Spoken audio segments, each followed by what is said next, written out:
Congratulations on the book. It's fantastic. I learned so much about the two of you, and I think it was so great. So what made you want to write this book? Yeah, we were really motivated by wanting to share our story, but not just for the sake of sharing, about us, but really about sharing hope with the world. We're a pretty normal couple. Aside from Ginger being raised on TV, which we talk about in the book, she talks about and shares kind of the highs and lows of that. We're a pretty normal couple with normal struggles that everyday people have. And we wanted to just share the hope that we hold on to in Christ Jesus that lets us get through the highs and lows of our life and still have joy, still have peace.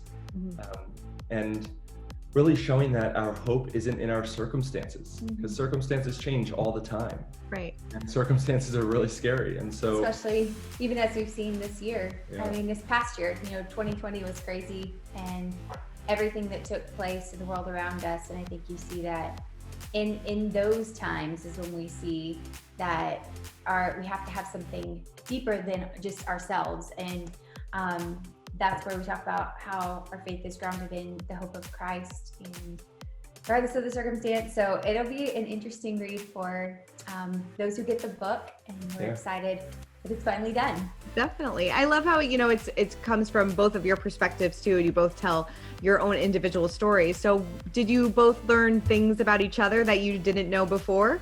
Definitely. Yes. Yes. Reading each other, because each section we did them separately until we kind of came together. And so we were working on our own sections, and we would talk about those. And I just remember going, whoa, babe, like that was part of your childhood, or, you went through that. And especially when we got to the discussions about some of our struggles, like Ginger opens up about insecurities, and I can let her talk about that. But for me, my struggles through my teen years and going through college, we had a lot of really good conversations about that, because we weren't just opening up to others. I mean, we were opening up to ourselves, to each other, to our families. A few of our family members from my side, from your side, said, wow, we never knew that about you, reading the book. Yeah, that was something that looking at the book, I think now, like even reading through it again, and after it's totally finished, it's amazing how many things that you are more introspective and seeing, okay, what do I want to share, and how real do I want to get? And even those stories that when we were talking about it, crying when I'm reading a bit of like, what's been like the finished product, and just thinking, okay, this is a chance for us to actually connect more with those who follow us, because a lot of them see just the broader scope of our lives and don't actually get into our everyday lives, and they think that everything is always perfect, that we have the easiest lives in the world, and it's not always the case. And I think it's easy to look just at the outside and to have that view, but to actually get real and say, no, like, we are human beings. We have the exact same problems that you all have,